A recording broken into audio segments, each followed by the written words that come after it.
Good afternoon. Welcome back to the channel. This video is not financial advice. I'm not a financial advisor. Do your own research, make your own decisions. All right, guys, welcome back. So over the last couple of weeks, I've been getting a lot of questions and I've been seeing a lot of things on social media about ICP and other layer ones. And so in this video, I want to go step by step and explain why ICP is different from anything else in the space and why it probably shares more in common with something like Amazon Web Services than it does with any of the layer ones in the crypto space right now. Now, there will be two different parts of this video. One's more so a matter of fact component where I'm talking about ICP's network level functionality compared to everything else. But there will also be a more speculative opinion-based part of this video as well, where I explain how I see ICP coming together with the big Web3 picture and how I see it becoming the hub for Web3 over a long enough time frame and ultimately just replacing the big tech cloud infrastructure component of this. Now, for existing subscribers, some of this will be review, but there are a lot of new people looking into ICP for the first time, or they're going back into it for a second time because the price moved here recently. So that's why I'm going back into this right now. All right. So for starters, I just want to address some of the biggest misconceptions that lead to ICP being compared to other layer ones. And the first and the biggest misconception in the entire crypto space, in my opinion, is that there are applications or dApps that are built on these other layer one networks, and that all layer ones are mostly just the same thing. Now, that does apply to the large majority of layer ones, but not when you include ICP into the conversation. And for me personally, the two biggest differentiators for ICP is that it's the full stack and you can build everything end to end on chain, and that they can sign transactions on other networks. So we need to go over the design because this is important to understand as well. And from my experience, when I'm talking to other people, if they don't understand the design of how everything is currently set up, they don't truly understand why ICP is different and they don't see the big picture value proposition for ICP. That's why I'm going back over this. So this is the general design for Web 2, and Coinbase put this out a couple years ago, and they show how it's going to evolve into Web 3, but what I would call a Web 2.5. So incorporating blockchain networks, distributed ledger systems into the existing cloud-based infrastructure as you see on the screen.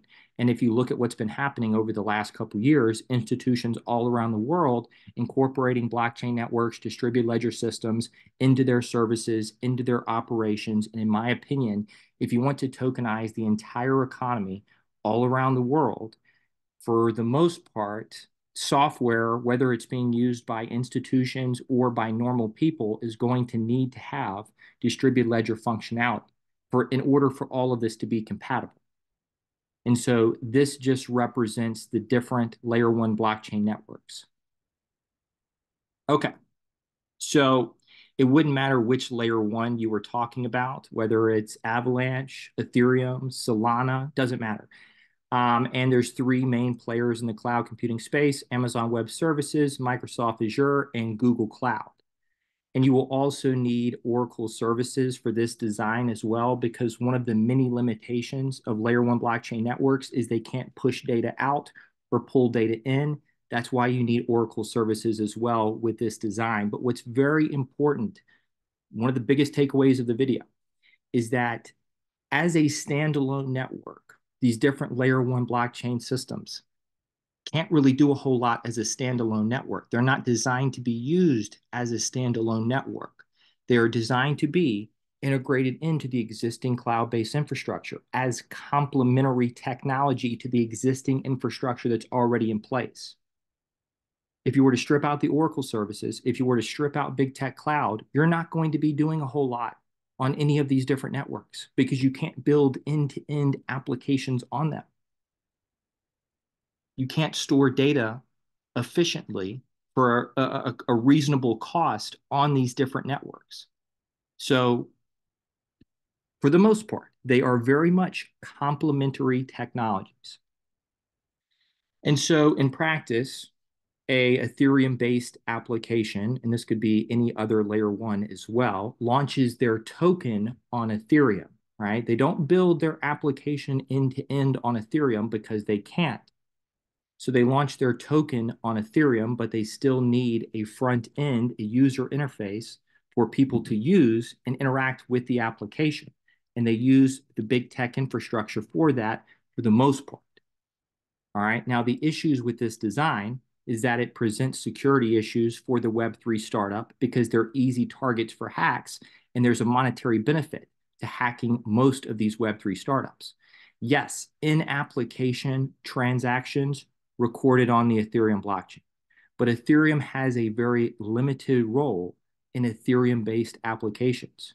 The same way all of these other networks have a very limited role in the applications that have launched their token on that network, but use the big tech cloud infrastructure to host the front end.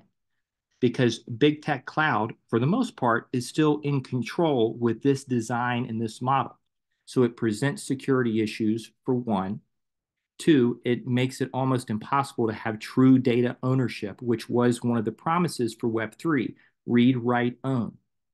Hard to have true ownership with this model. And it makes it nearly impossible to have a real governance system.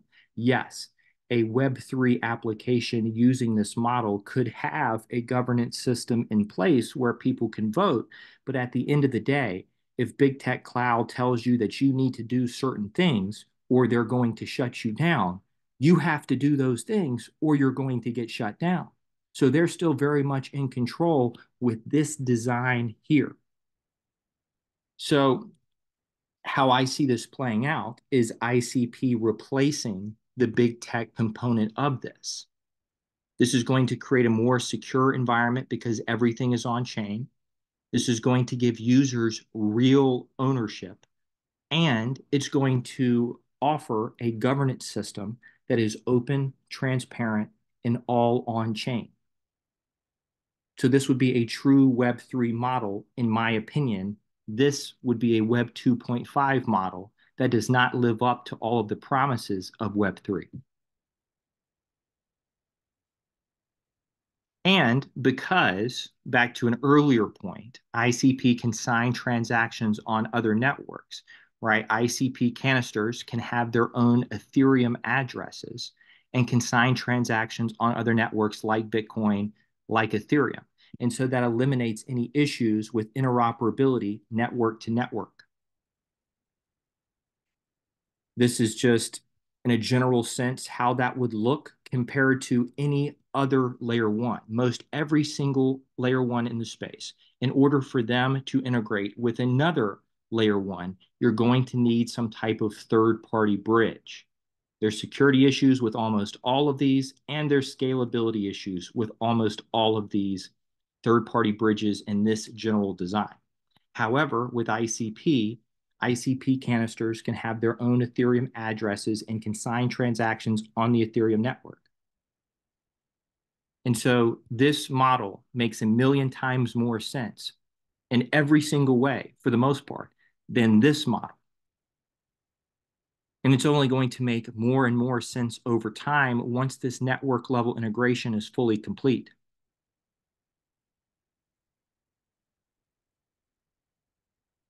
And so I cropped this in. This is what it would look like in theory, but this was from Bitcoin, and on ICP. Users have their own Bitcoin address where they can send Bitcoin directly to their ICP account. I just cropped in the Ethereum logo right here because theoretically this will be present in the future once everything is complete with this network level integration with Ethereum, but it's already there for Bitcoin. And ICP is the only network in the entire space where their smart contracts can sign transactions on other networks, and they're already doing it on Bitcoin right now. And so over time, the way I see this playing out, after ICP does more and more network level integrations with other layer ones, the way they have with Bitcoin, the way they are doing right now with Ethereum, the way I see this playing out is on ICP, you'll have your ICP address, your Bitcoin address, your Ethereum address. Let's just say, speaking hypothetically, if they decide and if they can do these network level integrations in a similar way with these other layer ones, you'll have a Cardano address, a Solana address, an Avalanche address, a Polkadot address, so on and so forth. And ICP can serve as the application layer. and can replace the big tech component of this. This is the current design. We've been over the issues with the current design, and this is where I see it going over a long enough time frame. I don't think it's going to happen overnight. From a technical level, it couldn't anyways. It just wouldn't work. I do think it will happen over time, though, because from a technical level, this makes all the sense in the world. And this lives up to the promise of Web3 with this design. And this design does not live up to the promises of Web3. And so over time, I see ICP just becoming the mothership or the hub for Web3. Right now, these layer one blockchain networks are serving as an extension to the cloud-based infrastructure or as a complement to the cloud-based infrastructure. And over time, I see these same layer one blockchain networks serving as a complementary network to the internet computer infrastructure.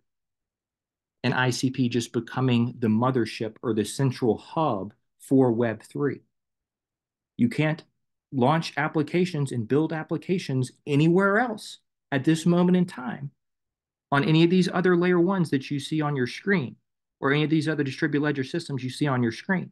So that's why this is how I see this playing out over time. It doesn't mean that I'm going to be right. Nothing's ever a sure thing. This is not financial advice. I'm just laying out my big picture thesis on how I see this coming together because I understand the current design, the issues with the current design. I understand ICP's functionality. And so I'm using process of elimination to try to figure out how all of this is going to come together over time because I understand what's technically possible on certain networks and not on other networks. So if you were to strip out all the third-party technologies, like big tech cloud would be a third-party technology, Oracle services, numerous other types of technologies needed to create a final working product with many of these layer ones. But if you were to just look at the layer one as a standalone network without Oracle services, without big tech cloud, this is what you could do on those other layer ones. ICP as a standalone network, you can do all the things on the screen right now today. It's already possible. And over time, there's only going to be more and more things that are made possible because of all the functionality they have and because they're the full stack end to end and because they can execute transactions on other networks. So this is going to hold true for most layer ones when compared to ICP.